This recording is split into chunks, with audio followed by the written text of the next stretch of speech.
Hello and welcome back to Forza Motorsport with, well, online multiplayer in the Forza GT class, which is, with the right people, surprisingly brilliant. The GT class is not one single class. It's made up of a whole smorgasbord, a whole mess of vehicles, from GT3 to IMSA GTD to GT4, the VLN series, the Blancpain series. I mean, there are so many different regulations that's bunched into Forza GT, it's difficult to count them in all honesty. Regardless, it does leave us with an interesting variety, from Cadillac to Ferrari to Acura, Aston Martin, Bentley, Lexus, McLaren, Ford, you name it. They're pretty much all here. It's not the same list as Assetto Corsa Competizione in terms of accuracy and year range and whatnot, but it's pretty cool. Which got me thinking, since I'm doing more online multiplayer and I want to actually have a decent car, what is the best GT car in the game? Now, yes, multiplayer will finicky with it a little bit to make it more balanced for online play, but just from a car perspective, what is the best starting point? That is what I wanted to find out, along with a interesting extra vehicle. A bit of a wild card, if you will. The Datsun 280 GTX IMSA wide-body monstrosity. It's very old, it's the oldest car here, it's also one of the highest PI cars here, mainly because it has over 700 horsepower and weighs less than 2,500 pounds. So that was going to be thrown in as a wild card to see how it compares against the other vehicles that are better handling but nowhere near as powerful. And with all that being said, let's start off with round number 1 of 4. And round 1, as always, is a simple hot lapping challenge. 6 laps, 1 stationary, 5 flying to get the best possible time with these cars. Now, you don't want to have a too technical of a track, because otherwise it doesn't test top speed. You don't want to go to Le Mans either, because that doesn't test the handling. So this is a pretty good balanced Barcelona. It's got a long straightaway to test out that high acceleration, 5th gear, 6th gear pull, and top speed run, but also has some big braking zones, hairpins, high-speed corners, medium-speed corners. It's a very good mixture. Should really test every aspect of the vehicle. And you're watching things like this 911 RSR go around, and a lot of these cars, they feel similar. There are some subtle differences, like the Acura was a little more oversteery. The Datsun couldn't turn a corner to save its life. The KTM Crossbow was incredibly fast in a straight line. The GT3R got brilliant launch because of its rear engine layout. So each vehicle has its strengths and weaknesses that will play into different parts of this track. Saying that, though, there is a handful of vehicles that were just good everywhere.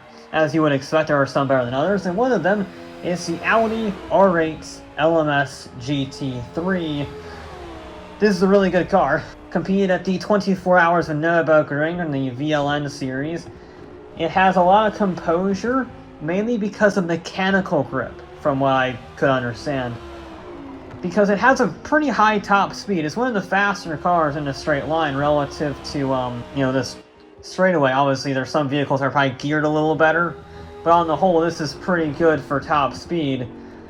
And yet it can still handle. It can still brake, it can still turn, because it has so much mechanical grip. It doesn't need as much aero. So even though these vehicles have about the same horsepower, since they're all restricted to a vaguely similar rule set, just across different series and countries and whatnot, you gotta be more efficient with your aerodynamics, and this is very good. And the gearing is excellent, the traction is excellent, and if you're pushing really hard, can be a bit iffy. It does get a little bit of oversteer if you push it too hard, but that's also because I was pushing so hard since I had the confidence in it. And having confidence in a car is really nice. Unfortunately, as much as I like the R8, there is one vehicle that was better. The aforementioned KTM Crossbow GT2. One of the newest vehicles added to the Forza franchise. This is a car that I was debating on including at all. because it's almost 850 PI, near enough makes a difference. It is substantially higher PI than pretty much everything else, barring the Datsun, and well, let's be real, the Datsun is not a player in this round. At all. Those old tires are doing it no favors. Racing slicks are essential in this, and old racing slicks that you cannot convert to soft tires, devastating. All these vehicles are running with the minimum amount of fuel required for the least weight possible, and they're all running soft compound tires, no tuning or anything like that. I sort of forgot to mention that, bad narrator. But anyway, the KTM is the most powerful vehicle of the proper GT class, if you will. Over 600 horsepower, incredibly light. However, it has simplistic aerodynamics compared to things like the massively winged Bentley, or the crazy angular with canards and splitters and whatnot on the Lamborghini Huracan Super Trofeo. This thing, a bit simpler, a bit more normal. So it doesn't have the same absolute grip. But even with that handicap, it was our winner of this round, but not by much. It may have gotten first place, but the top four are some of the closest I've ever seen. In fact, the top three were separated by 3/100ths of a second. 3/100ths between the top three. 145.73, 145.75, 145.76. Yeah, the Audi finishes second, and then just a few thousandths of a second behind that is the M8 GTE, the BMW, doing surprisingly well. That sort of came out of nowhere. The Bentley, I keep saying Bentley, the BMW has always been, in my mind, sort of meh, with the only notable thing that happened being sort of the meme about how big it is. But it did really good on the lap times. I mean, really good. Beating the Lamborghini Super Trofeo, which is a huge statement given the Super Trofeo does not follow traditional GT class regulations, has a lot of horsepower, and it's still managed to get beaten by the M8 and the Audi, which all had to meet certain regulations. The Huracan is its own racing series. A bit further down we find the rest of the field. It's all very close, but there is that bit of a gap between the haves and the have-nots. It's very clear, three distinct sections. There's the top four, which are incredibly close. Then there's like 5th to 12th, which are also incredibly close. And then we start getting into the lower cars. So 5th going to the Ferrari 488 GTE. And one thing to note about the Ferraris, I thought the 488 Challenge would destroy the GTE because it has more horsepower and less weight, but that GTE car has so much more grip and such a better gearbox that it just demolishes it by over a second. That's a lot of time, over a second a lap faster than the Challenge car. Really surprising to me. In fact, the only car that really disappointed, unfortunately, was the Lexus. For whatever reason, Forza did the Lexus really dirty, because the Lexus won the IMSA Championship last year. It beat the Corvette. It beat a whole bunch of cars on this list, and yet, for whatever reason, Forza made it S-Class, while everyone else is R. So, it wasn't as far behind as I feared, but 20th place, considerably down on the 911 GT3, not stellar. So, it needs some redemption, but luckily, I have just a challenge lined up. Because the next challenge was all about high-speed cornering with elevation change. And that, of course, means Eau Rouge, which vehicle would carry the most corner speed through Eau Rouge. Very simple. Now, the way I would measure that is by seeing which vehicle dropped the least amount of miles an hour while going through the corner. So whichever their lowest speed is what I counted. So if it went 150 into the corner, but it only mustered 125 through it, that 125 is what's going to be counted. And this really tests the downforce and the suspension. That's all that matters in this. There's the elevation change so it doesn't bottom out, because we had a few vehicles when I was running up here that wanted to bounce up the course, and suspension was too stiff, it was too low, whatever. And that means it's a bit scary, in all honesty, because when you bounce while going through a corner at 130 miles an hour uphill, you lose all that grip on the rear end and it just wants to spin you into the wall. It's terrifying in all honesty. But these vehicles, I did get clean runs on all of them. They all had 3 attempts to try and get the best possible speed through Eau Rouge without binning it. A few did bin it, but we're only showing the best runs on these, and not every vehicle is going to be shown because that would take 20,000 years and we don't have time for that. So let's just go through some of the standout performances, some of the notable ones. Some of the other mid-engine cars especially, the mid-engine cars were unhappy because you would have to lift off a little bit in order to keep the composure on this corner while also shrugging off the speed to make the corner in the lines. And sometimes that would want to snap over, steer your way around. Saying that though, vehicles like the Corvette, like the Ferrari, they did decently well into the mid-130s, but in the end of the day, this is going to be a very close challenge. This is not going to be decided by tens of miles an hour. It's going to be decided by 1 mile an hour, 2 miles an hour. In fact, there also were a fair few ties on this one, where they got the exact same speed through there, in which case I reverted back to their best finishing position in the lap times to determine who would win the point, who would win the position. But since it was such a different challenge, we actually had a completely different winner. The Mercedes-AMG GT3, a serious contender for biggest improvement, going from 9th in the lap times to the win. And again, by very slim margins, 1 mile an hour, 138 miles an hour. So it was faster than the Corvette, which was in 2nd, then the Ferrari 488 in 3rd. Bit terrifying, that 488, given it wanted to step out on me, but, you know, whatever. We also happen to have a little reunion battle, if you will, between the Ford and the Ferrari. They both tied each other at 136 miles an hour. That Ford is phenomenal through the corners. It is so stable. But it just isn't fast accelerating, which explains its abysmal lap time relative to its handling here. But in the end, because the Ferrari had a better lap time, the Ford is demoted down to 4th instead of finishing on the podium.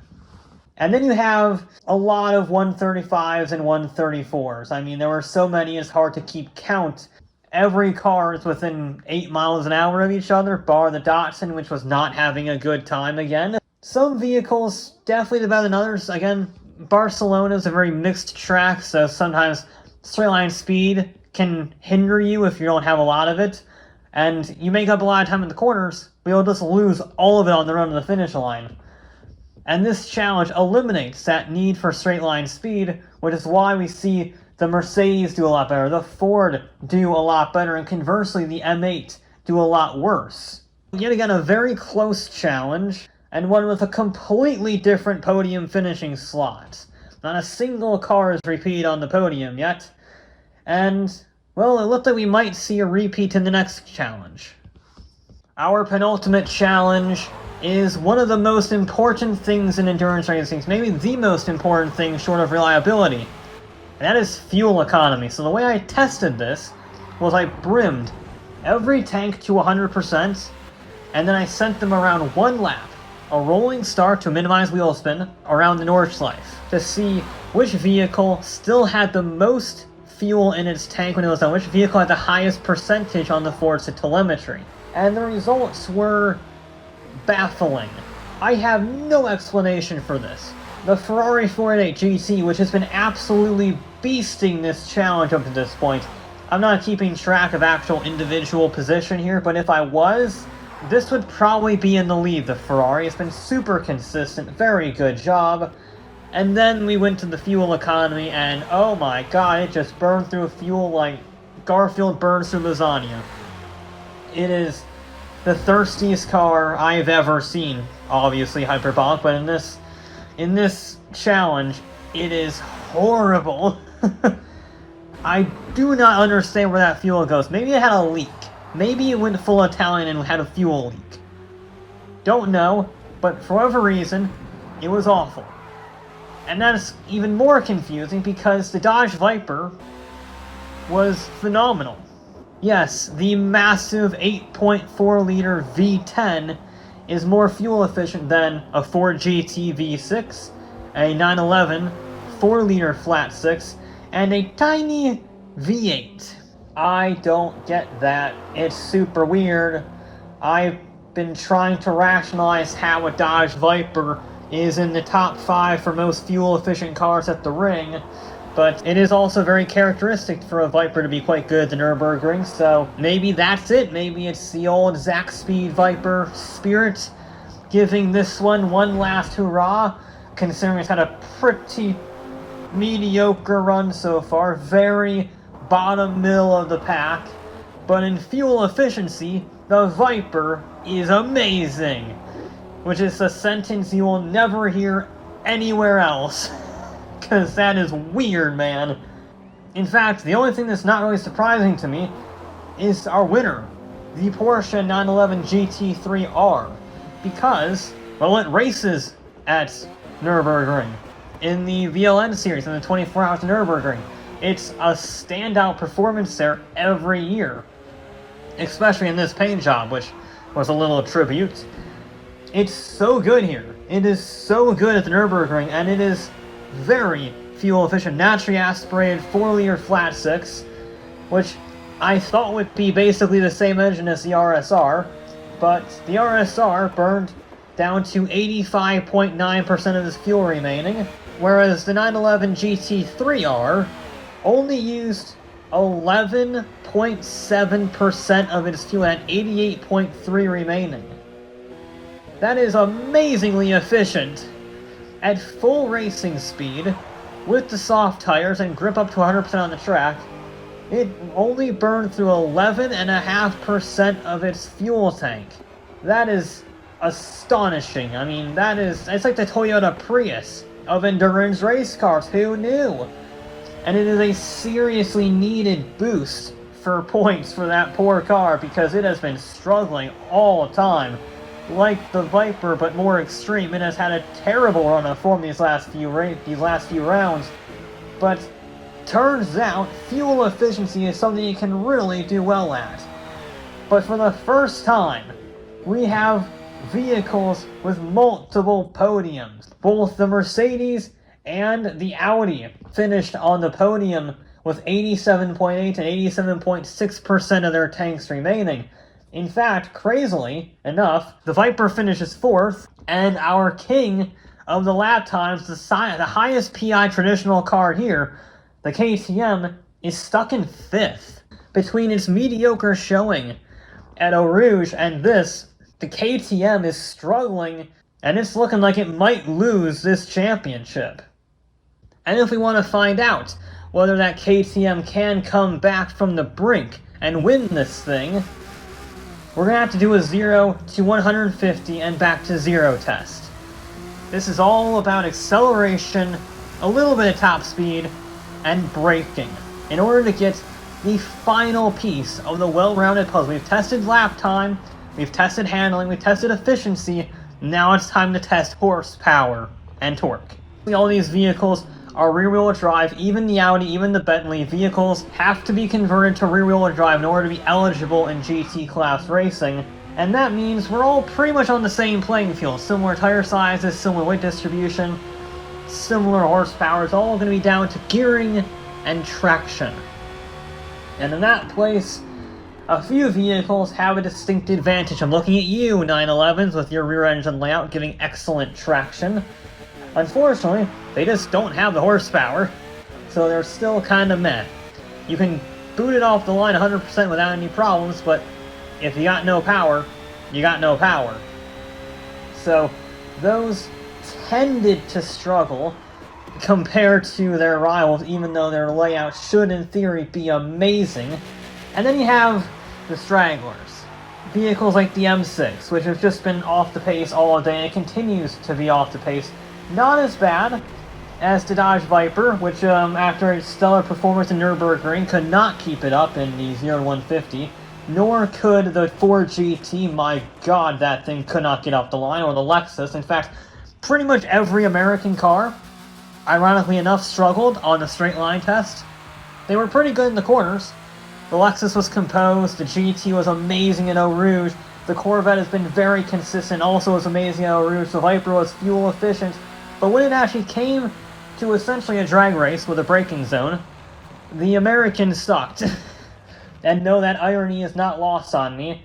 The only thing that did not suck were the vehicles that you would expect. The most powerful vehicles. So, the two challenge cars, the Lamborghini Huracan and the Ferrari 488, did phenomenally well because they have over 600 horsepower. They're not really designed to be a GT car in the FIA or IMSA or whatever. And of course, the KTM Crossbow GT2, because, again, insanely high horsepower is what guided its win, I would suspect, at Barcelona. And then we have a bit of a gap from second place, doing a 0-150 to 0 in 16 seconds. Amazing result. To the Datsun, which, after getting the snot kicked out of it in every single challenge so far today, having over 700 horsepower and surprisingly good traction and power delivery despite being a turbocharged monster, a 14.5, 2 seconds, near enough, makes no difference, faster than second place. That's a long time for 0-150 to 0.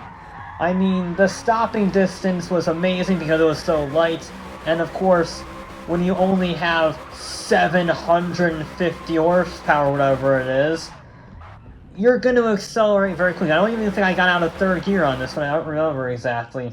Finally, the Datsun showed it was not completely useless, and you can see where it got its massive PI gain from. No cornering whatsoever, but massive horsepower means it finally secured a victory, and our fourth unique winner in 4 rounds. I don't think I've ever had that before in a challenge, in a showdown like this. 4 different winners in 4 rounds. Every single round is a different winner. And it should lead to a very interesting final result. Because when a different vehicle wins each round, no single vehicle can run away with the standings. It's not like in Horizon 5 with the 765 decimated the Supercar Showdown. It's not like that. This is all about maintaining average points. You don't need to win every round, but you need to be consistently scoring in the top 5 every time. And that is exactly what the Audi did. It did not win a single round. However, it took the victory by 3 points over the KTM. That is the first time that's ever happened. We've never had a vehicle win despite never winning a single round. Instead, it got 2nd in lap time, 6th at Eau Rouge, 3rd in fuel economy, and 6th again in 150 to 0. It never had those 75-point, 69-point rounds. What it did have were incredibly consistent results. We use the V8 Supercar scoring system here, so 75, 69, 64, etc., for the points tallies. One of the biggest gaps is 2nd to 3rd, 232 to 225 for the Mercedes.